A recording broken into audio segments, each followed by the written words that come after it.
Hello friends, welcome to another module of this program.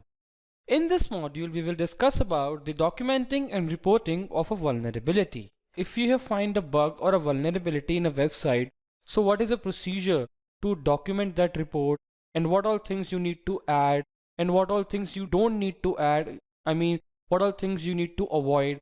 So we will see all these things in this module. So first of all, what is the importance of reporting and documenting? So when you have found a bug or a vulnerability during the VAPT phase, then you need to document it along with the recommendations in order to produce the testing report to the management for suitable actions. And also, it is highly important to take screenshots while finding vulnerabilities, as many times it has happened that on later stages the vulnerability might not exist, as the developer may have patched minor vulnerabilities before you report it.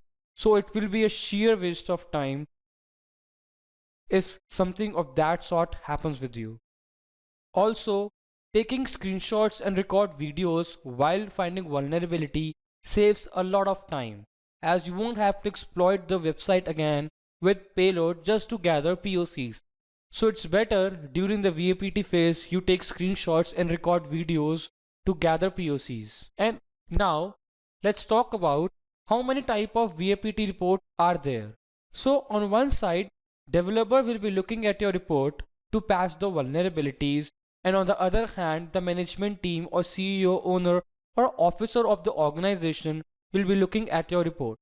So if you will think of a developer, so for developer the report should be technical, but in case of business report or management report it should not contain technical jargon. So in developer report there should be technical jargons, tool used, and all the payloads which you have used while finding the bug, and also how to patch the bug, as the developer is concerned with the patching of the vulnerability, so he should be made aware of the technicality of the exploitability. But in case of business report, management team will be focusing towards how that vulnerability is going to impact their business. So over there should be less technical jargons and the more focus should be on how the existing vulnerability will impact the business of the company and to what extent, so that severe vulnerability will be patched immediately. Apart from that, let's talk about what is code security. Repeated articles should also be taken into consideration in code security.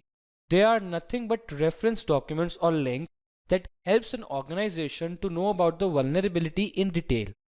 It also includes the steps involved in patching the vulnerability. For example, what if you want to find a recommendation of a new vulnerability? In such case, make the optimum use of Google search. Type the name of the vulnerability plus patching. For example, if you are searching for CSRF, then write CSRF space patching. Now let's talk about the components that are involved in VAPT reports.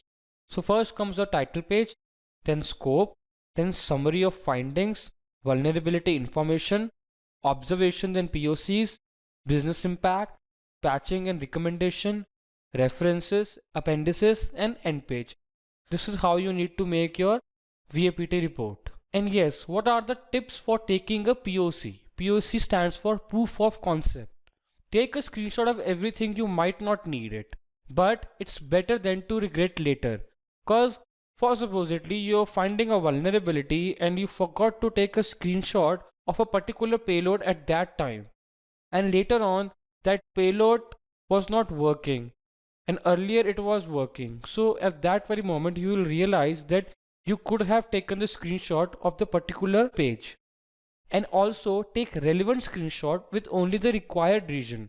You don't need to add too much of the content that has been displayed on the page. You have to focus toward the relevant content.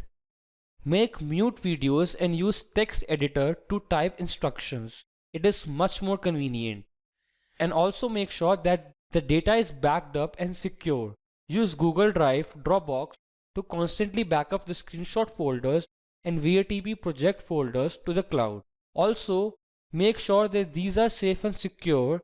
If someone gets hold of this, he or she will be able to cause critical damage to the organization and you will get in trouble.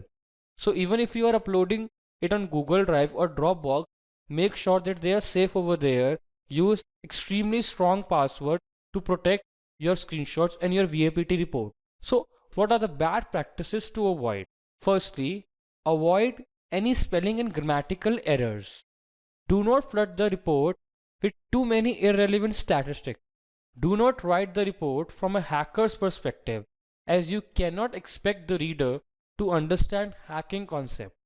Do not use screenshot in which the details are not clearly visible. To solve this issue, take multiple small screenshots of the same page instead of taking an extremely big screenshot. Also, never stretch image screenshot that you are using in the report. Use the original size. Stretching the screenshot will make them distorted. So that looks bad and comes under bad practices of VAPT report. So that's all for today. If you will follow the steps that have been mentioned in this video, then definitely your VAPT report will turn out to be very great. So thank you for watching this tutorial.